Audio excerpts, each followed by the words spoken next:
लोग सब लोगों को सलाम। आज हम देखने वाले हैं डिस्टिंक्ट कीवर्ड इन MySQL। Distinct keyword basically use होता है फॉर यूनिक वैल्यूज। फर्स्ट करें, हमारे टेबल में बहुत सारे वैल्यूज हैं। यहाँ पे हमारा जो टेबल लिस्ट सेलेक्ट है, इसको रन करते हैं और देखते हैं। ये आ गया हमारा टेबल। अब यहाँ पे हमारे टेबल में जो कॉलम्स हैं इनमें बिल्कुल सेम एक जैसा डेटा है, सारा का सारा। ये देखें, नाम यहाँ पे सारे एक जैसे हैं। उसके बाद फिर हमारे कंट्री में सारा कुछ बिल्कुल सेम डेटा है। अब हम चाहते हैं यार कि यूनिक वैल्यूज हमें नज़र आए, जो सेम डेटा है वो नज़र ना आए, जो डिफरेंट जो वैल्यूज हैं वो नज़र आए। देखें यहाँ पे हमारे इस टेबल में ऑलमोस्ट सारे जो है ना बिल्कुल एक जैसे डेटा है। तो हम यूज़ करते हैं हमारे डिस्टिंक्ट कीवर्ड। अब डिस्टिंक्ट कीवर्ड को कैसे हम यूज़ करें आइए देखते हैं। यहाँ पे इस टेबल को हटाते हैं, यहाँ से इसको भी हटाते हैं यहाँ से, और यहाँ पे हम एक नई क्यूरी लिखने वाले हैं। सिलेक्ट, जैसे कि आपको पता है सिलेक्ट हमने यूज़ करना है करें। यहाँ पे हम यूज़ करने वाले DISTINCT। ये हो गया हमारा डिस्टेंस।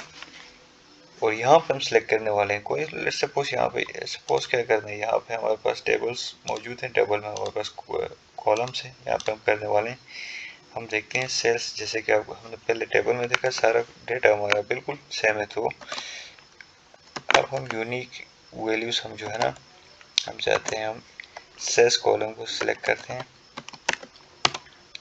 चलें इसके साथ एक और कॉलम को करते हैं, कंट्री करते हैं। कंट्री का भी देखते हैं। हम चाह रहे हैं कि कंट्री हमें जो है ना एक जैसा डेटा ना मिले, यूनिक डेटा जो जो वैल्यूज है वो हमें शो फ्रॉम सेल्स। यहाँ पे आप लोगों को पता है टेबल का नाम हमारा आएगा सेल्स।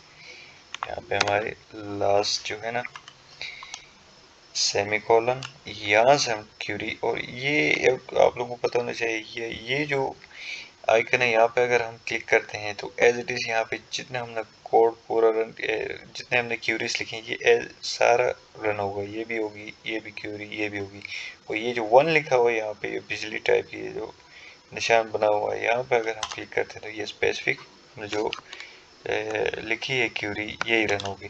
तो यहाँ पे देखें ये नज़र आ रहा है बिल्कुल जैसे कि पूरा टेबल में हमें सारा जो है ना बहुत सारी वैल्यूज थी, उनमें से जो यूनिक वैल्यू हमें आई है, क्योंकि बहुत सारा डेटा हमारे टेबल में बिल्कुल एक जैसा ही था, उसमें से हमें यूनिक ये निकल के आया है। तो अब इस पुराने इसको देखते हैं दोबारा से रन करके।